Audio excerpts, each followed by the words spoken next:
Hello and welcome to London Property. I'm Farnaz Fazaipo. We believe in the power of collaboration, and today we're thrilled to announce our collaboration with Basil Demeroutis, who's the Managing Director of FORE Partnership, leading the way sustainability in real estate.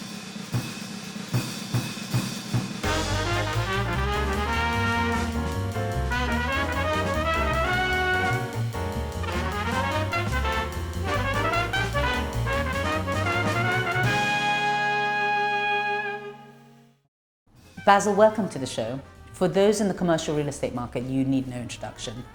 So I ask you, for our audience who may not have been involved in the sector, can you tell us a bit more about your history and also your passion for the future of real estate? So we set up FORE Partnership about 11 years ago now with the singular idea that the real estate industry needs to transform and become more sustainable, and that there was also a business to be made and profit to be made, most importantly, from investing in a more sustainable way with our commercial real estate activities. So since then, we've been investing our own capital and the capital of our clients and investors, who are mostly family offices and endowments, in buying effectively brown, broken real estate, upgrading the energy performance and social impact of the buildings, and turning them into prime trophy assets that are prepared for the future. And you also take a front row seat when it comes to sustainability in real estate. So can you tell us a little bit more about your activity in that area? Over the last 10 years, we've been really, some people say, pioneers in the commercial real estate world in terms of sustainability. Our buildings have won multiple awards nationally as well as locally. We're a certified B Corporation, which means that we've satisfied the very, very highest levels of sustainability and social impact. I'm on the board of trustees of the UK Green Building Council, and our advice is often sought after by even many of our peers and competitors in terms of how to build sustainable commercial buildings. So if you had to explain to us what is the problem with regards to the waste that the real estate industry creates, what would you tell us in a nutshell? So I think we all understand that we're in the midst of a climate crisis. I think what most people in the general public don't really fully appreciate is that real estate, the built environment, is responsible for something like 40% of all greenhouse gas emissions. That's more than any other sector in the economy.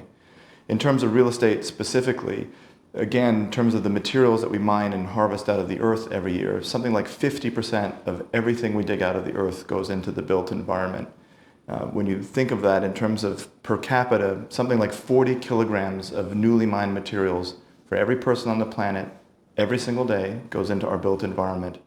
Here in the UK, something like 60% of all landfill comes from the built environment. So the problem is huge, and real estate's really at ground zero. So really, as real estate professionals, we have a huge responsibility to address this, and it is now being put into fast forward by the laws that are being introduced. So can you tell us a bit more about what we're going to be expected to do and, you know, the sort of timelines for that? I think there's a combination of economic carrot that's being dangled in front of us in terms of the opportunity set to invest sustainably in the built environment. And if that's not enough, there certainly is a fair dose of regulatory stick that's coming. Some of your viewers may be aware of the minimum energy efficiency standards, these EPC certificates, where you are required, every building in the country, 26 million residential buildings, 1.5 million commercial buildings, needs to have by law an energy performance certificate. The government is considering legislation now to make it unlawful to rent out new space that fails to meet a minimum energy performance certificate of B. So only buildings that are rated A or B will be able to be let by 2030. That's a huge change, and it renders something like 85% of all commercial buildings obsolete in 6 years' time. Isn't there something else also where companies that have more than 50 million in revenue or 200 employees also from 2025 have to start reporting on 1,000 data points to do with their ESG. Yeah, that's absolutely correct. And I think it's part of a wider narrative, which is that there's an incredibly rich and dense tapestry of regulations that are coming our way in terms of sustainability and social impact. Globally, there's something like 600 standards, certifications, and other requirements that companies need to adhere to when they're thinking about the space that they build or indeed that they own and occupy. FORE Partnership hold 1 million square feet of commercial space. Obviously, having launched the company with sustainability at the heart of your ethos, you are more prepared than most for these pending changes. So what is your advice to other property owners and what they should be doing, and where do they start? Yeah, it's a funny asset class, isn't it? Because real estate, particularly commercial real estate, used to be this buy and forget approach. We buy income generating assets, think that we hold long-term stable cash flows over the long period of time, and we can park them in our portfolios as ballast to prepare for a rainy day. I think real estate has really been upended in many ways over the last 4 or 5 years with the onset of these climate-driven regulations and the urgency around climate change to really change the dynamic almost 180 degrees. What used to be thought of as a long-term core prime asset you could hold on forever and pass on to your children is now like a grenade with a pin pulled, because you know that in 5 years' time, 6 years' time, that building actually may not even be able to have tenants anymore in it. So the time is now really to get on top of these issues, to come up with properly considered technical business plans for these assets, figure out how to make sure that they don't become stranded assets in 5 years' time, and put in place a concrete plan to improve them and prepare them for the future. Your passion for sustainability in real estate and the future of real estate has led you to make your services available to others who really need to address this need for upgrading the real estate and avoid having them being stranded assets, as you say. We've been increasingly asked by others whether we would come and help them do, whether it's a sustainability health check, all the way through to developing a business plan, executing, and in some cases even funding the business plan for them to de-strand the assets. So we've decided to launch that as a separate advisory side of the business to enable others to benefit from our wealth of experience in this area.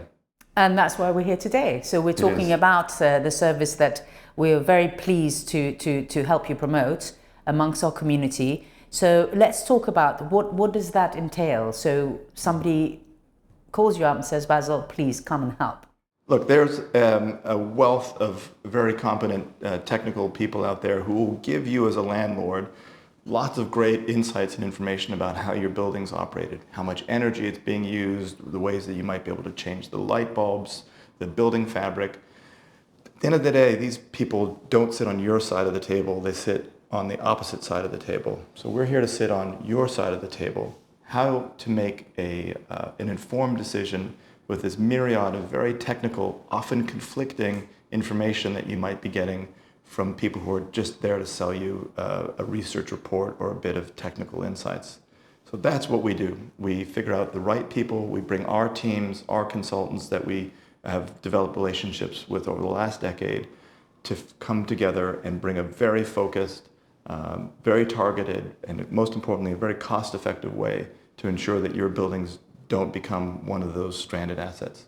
I'd say let us come and do for you what we've done for ourselves and for our own portfolio these last decade. Let us help you make sense for all the complex technical advice that you're getting, put together a de-stranding business plan for you, and if you want, we'll even execute it for you and fund it for you. Thank you very much for sharing your insight with us. I think we're thrilled to be part of this movement, and we will do everything that we can to raise awareness and make sure that people are addressing this emergency.